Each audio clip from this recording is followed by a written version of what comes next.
ശരീരത്തിൽ ഉണ്ടാകുന്ന മാലിന്യങ്ങളെ പുറന്തള്ളുന്നതിന് വളരെയേറെ പങ്കുവഹിക്കുന്ന ഒരു അവയവമാണ് കിഡ്നി. കിഡ്നി തകരാറാകുമ്പോൾ ശരീരം കാണിക്കുന്ന ലക്ഷണങ്ങൾ. ശരീരത്തിൽ വിവിധ ഭാഗങ്ങളിൽ, പ്രധാനമായിട്ടും മുഖത്ത്, കണ്ണിനു ചുറ്റും, കൈകാലുകളിൽ നീര് അഥവാ സ്വെല്ലിംഗ് ഉണ്ടാവുക, തൊലിപ്പുറത്തുണ്ടാകുന്ന ചൊറിച്ചിൽ. ഇത് കിഡ്നി കൃത്യമായി വേസ്റ്റ് പ്രോഡക്റ്റ് പുറത്തേക്ക് കളയാത്തതുകൊണ്ട് ഉണ്ടാകുന്നതാണ്. മറ്റൊരു പ്രധാന ലക്ഷണമാണ് അമോണിയ ബ്രത്ത്, അതായത് ശ്വാസത്തിൽ അമോണിയയുടെ സ്മെല്ല് വരിക. മെറ്റാലിക് ടേസ്റ്റ്, വായിൽ ഒരു തുരുമ്പിന്റെ ചൊവ അനുഭവപ്പെടുക, സഹിക്കാനാകാത്ത ക്ഷീണവും തളർച്ചയും കിതപ്പും ഉണ്ടാവുക. മറ്റൊരു പ്രധാന ലക്ഷണം യൂറിനിൽ ഉണ്ടാകുന്ന മാറ്റങ്ങളാണ്.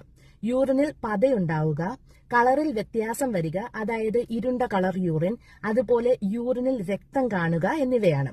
ഇടയ്ക്കിടയ്ക്ക് മൂത്രം ഒഴിക്കാൻ തോന്നുകയും ചെയ്യും. കിഡ്നി തകരാറുള്ളവർക്ക് ബ്ലഡ് പ്രഷറും വളരെ കൂടുതലായിരിക്കും. Thanks for watching.